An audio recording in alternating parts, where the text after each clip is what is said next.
where you feel like you have to become a great shooter overnight, right? In reality, it took Steph, right, that entire summer, and I'm sure many, many years, obviously, of training and hours in the gym.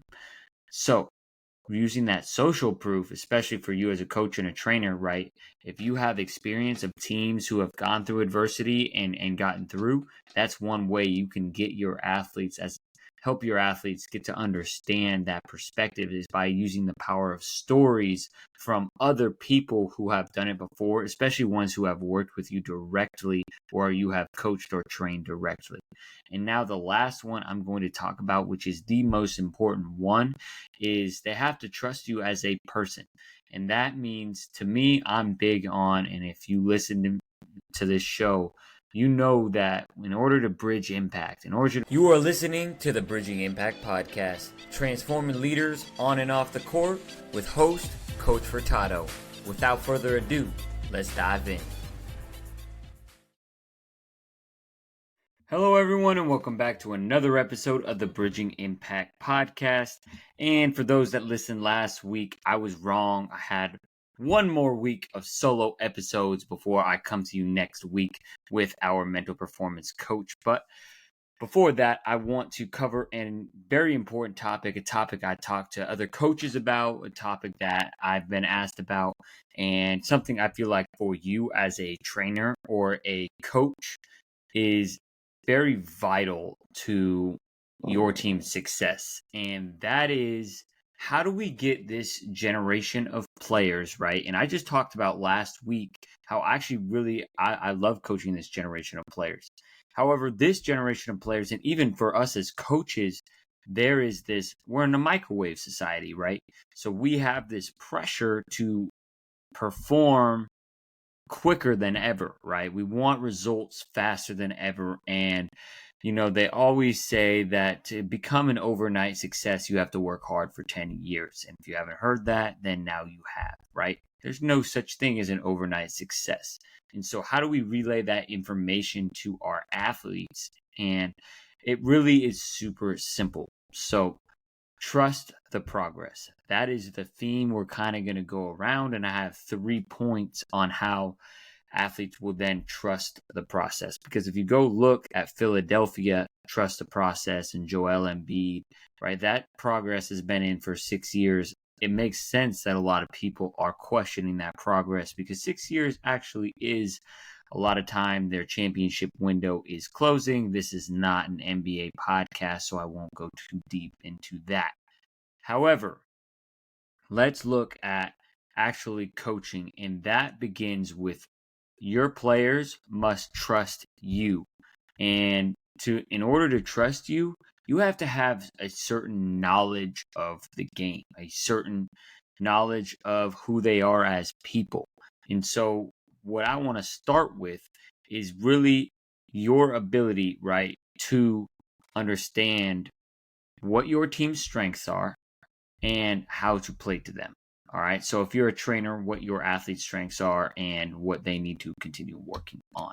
So with that being said, in order to make continuous progress, which is what we want, and we're going to actually come back to that a little bit later, we have to have a great understanding of basketball, and if that's our sport, or a great understanding of football, right? If we are going to be a coach or a trainer. So in order for our athletes to trust us as a coach or a trainer, we must have a great, obviously a bank. And that to me is not just the X's and O's of the sport, right? It's the knowledge of where the game is going, right? How to train properly and actually get results. And are you continually learning every single day? And that's something that I feel like is incredibly important for coaches and trainers, is in order for your athletes to believe that you can help them get to a championship if you are a team coach, or become a better shooter if you are a trainer, you have to improve your skills on how to get there. Now, that's an everyday process for me. Like, I love reading. I have the Transforming Basketball book up there. I try and read 20 to 30 minutes every single day. I've been slacking a little bit during camp season, but just always trying to expand my mind. So I feel like in order for them to trust you, you have to be incredibly knowledgeable about this subject. Now, number 2, right, talking about knowledge of the subject is social proof. And this can be a little bit challenging for younger coaches like I was a couple of years ago. I'm still a relatively new coach, but now I have social proof from athletes from before. So most athletes, they want everything right now. Most teams, they want to be a championship team right away. And it's our job as coaches to either relay social proof from an NBA team or a professional team, whether it's WNBA or you're in a different sport, relay different information and stories to your team about the adversity that they went through and how long it actually took them to become a championship level team. Same if you are a trainer, right? Let's say you want to improve your athlete's ability to shoot.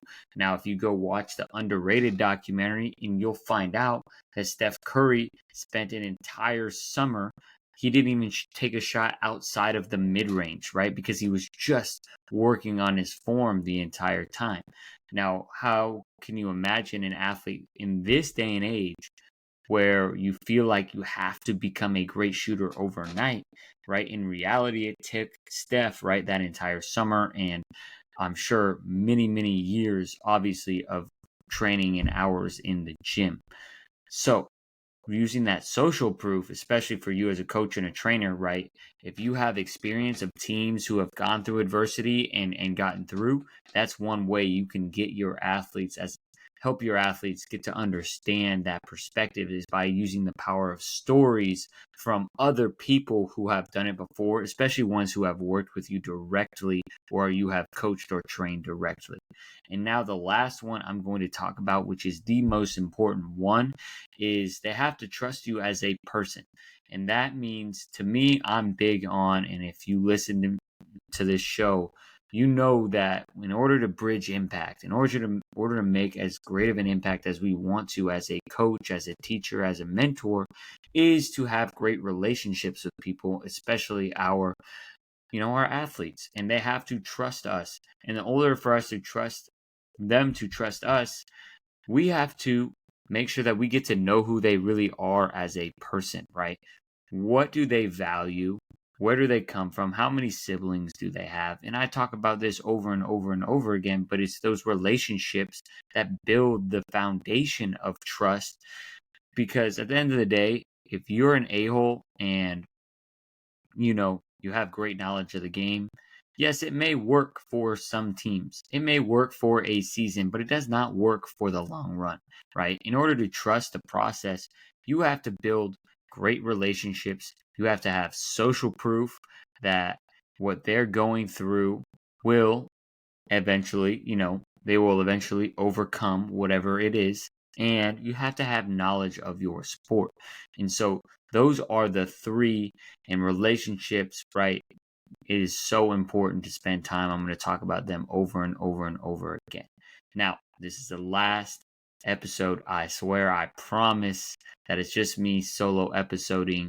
At least for next week, you will get a guest. So I appreciate you all for listening to this episode. Send it on over to a friend if you feel like they need help with helping their athletes understand that, hey, we're not in a microwave society, right? Or we are in a microwave society, but results don't come from a microwave, right? They take time to cook, to marinate, and you'll see the fruits of your labor in about 9 to 12 months. So appreciate you all. Coach Furtado out.